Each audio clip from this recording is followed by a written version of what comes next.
Hey dudes, welcome back to Films Presents RC on YouTube, and you'll notice we've got out the baby Yota build.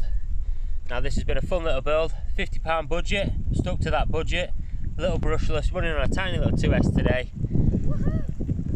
And yeah, we're having a bit of fun despite the bad weather. You'll notice that they've paved the road for us as well, look at that. Brand new tarmac all the way along. That stretches on for about a mile, that. So we're going to have some good fun on that next summer, next spring, providing the tractors don't ruin it before that.